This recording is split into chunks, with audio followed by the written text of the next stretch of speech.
Bitter criticism. Reading some news. Um,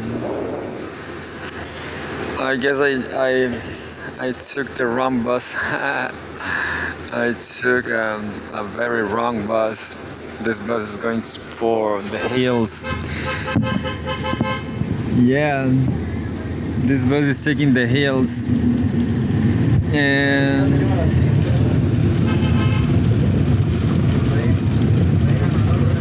that's it. I'm done.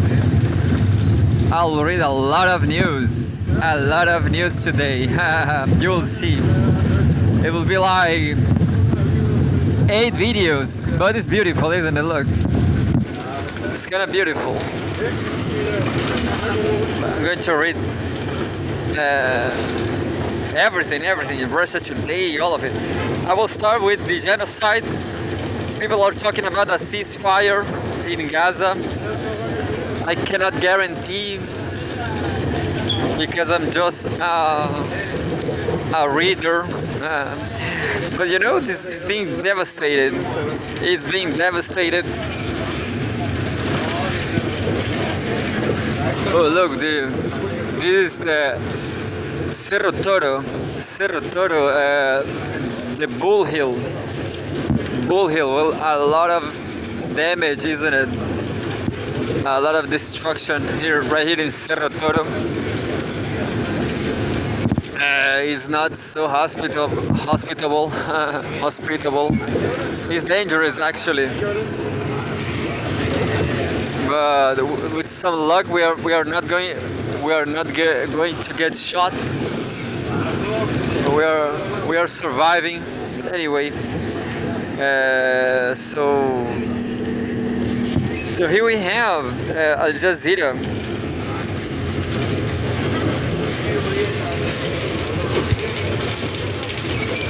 It says live updates. Qatar says Gaza ceasefire deal at closest point yet. Yeah, people are talking about a ceasefire, but Palestine is vanished. They wash Palestine. There's no more Palestine. Palestine is done. Almost 48,000 people. Just too much damage. Way too much. I hope Palestinians they made their way outside Palestine, outside Israel, and forget about all that crap. Forget about all that religion, about all that geopolitics.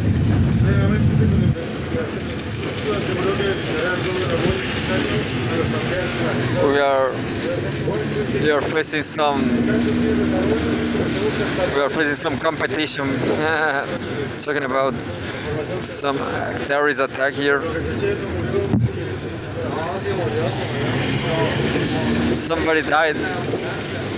Anyway, live updates. Al Jazeera. Qatar says Gaza ceasefire deal at closest point. Closest point yet. The wrong bus. Look how many damage. A lot of destruction. Anyway, Israel has killed at least 61 Palestinians in Gaza in the past 24 hours. The Enclave's Health Ministry says. By Nils Adler, Joseph Stepansky, Lee Harb, January 14, 2025. Summary. First topic says mediator Qatar says a Gaza ceasefire deal is at the closest point it has been in the past few months, adding that many of the obstacles in the negotiations have been ironed out. Didn't use that expression, iron out. Yeah, like they've been destroyed by guns, iron out. As ceasefire negotiations advance, residents in Gaza are expressing a mixture of optimism and deep-seated skepticism. Me too. Just flee out of that war zone. Go away. According to our team on the ground. Three, at least 61 Palestinians have been killed and 281 others injured in Israeli attacks across the Gaza Strip in the past 24 hours, according to the Enclave's Health Ministry. And the last one, the fourth point of the topic. Israel's genocide in Gaza has killed at least 46,645, almost 48,000 Palestinians, and wounded 110,012 since October 7. So more than 100 wounded, almost 120,000 wounded. Just way too much. It's terrible. At least 1,139 people were killed in Israel during the Hamas-led attacks that day, and more than 200 were taken captive. This is the worst campaign, the worst military campaign in history. I'm sorry because I'm laughing, but I guess this was a huge mistake from Palestine. Anyway, a few seconds ago, Tuesday, January 14,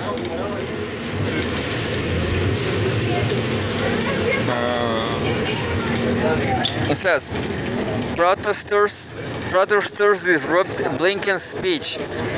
As the top U.S. diplomat defended the Biden administration's foreign policy record in remarks at the Atlantic Council, at least 3 protesters interrupted and rebuked him over his support for Israel. The demonstrators called Blinken the quote-unquote Secretary of Genocide, definitely Secretary of Genocide, underscoring that he certified to Congress that Israel is not blocking humanitarian aid to Gaza, a conclusion rejected by right groups and experts on the ground. And we have a photograph. Blinken war criminal. A protester interrupts Blinken during a speech at the Atlantic Council, January 14, 2025. Anyway, and there's a photograph of Blinken. I respect your views. Please allow me to share mine. Thank you. Blinken told one to the demonstrators. Terrible job Blinken has. Gaza demonstrators have targeted Blinken's public appearances over the past year. And there's more. Blinken's State Department approved billions of dollars in weapons to Israel. 11 minutes ago, January 14, watch Biden to remember for genocide in Gaza. U.S. President Biden delivered a soaring speech hailing his administration's foreign policy yesterday. But even as a possible ceasefire looms amid negotiations between Israel and Hamas, Biden's legacy will likely be unable to escape Washington inaction and continue support for Israel throughout the war, according to Omar Rahman, a fellow at the Middle East Council on Global Affairs. Quote, U.S. President Joe Biden will be remembered as the American president who oversaw the genocide of Gaza, he said.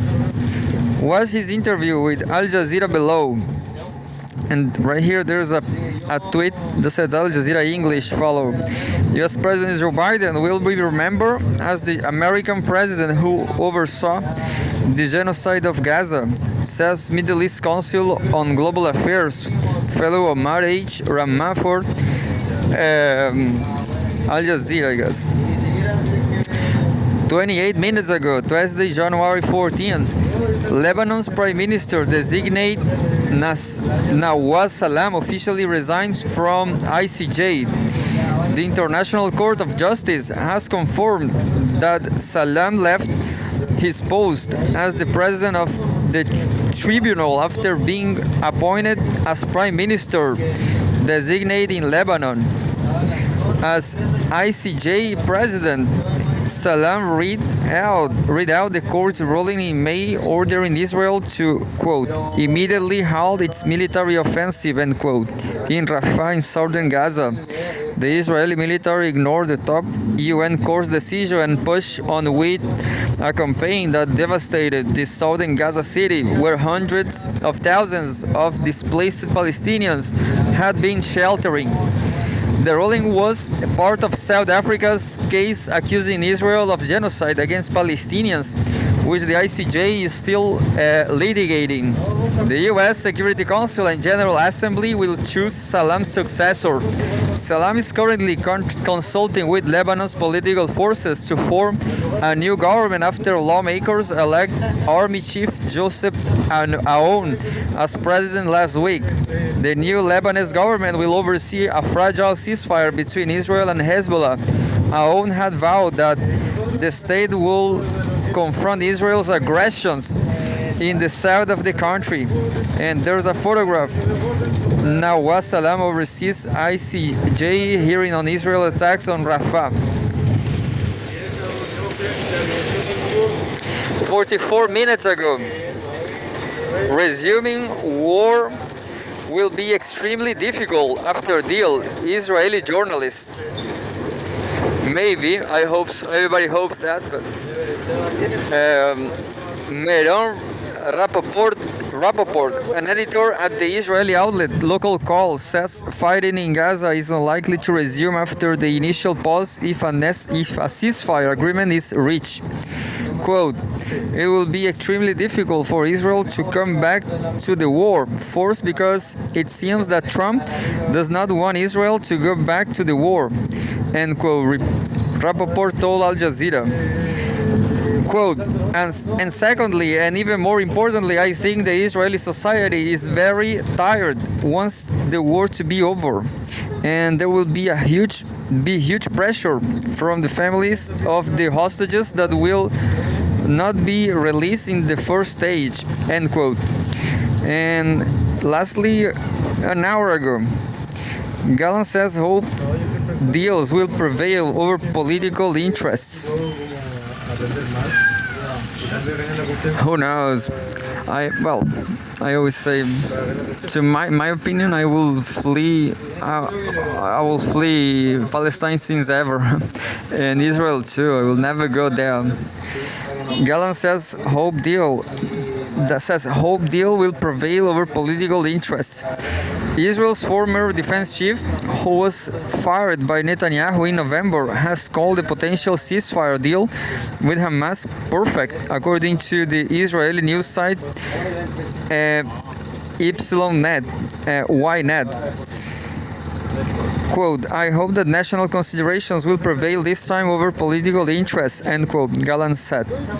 The former military official who, at the beginning of the war, called Palestinians, quote unquote, human animals, had in November said that Israel had achieved all it could in Gaza and that Netanyahu had been holding up a ceasefire agreement.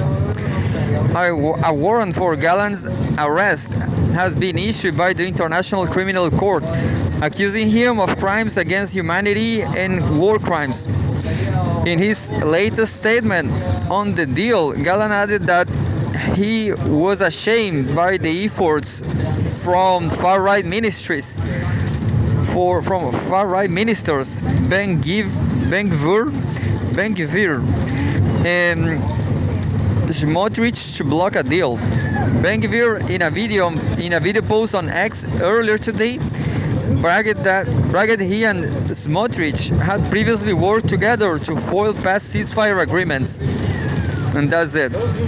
That was the genocide dossier from today.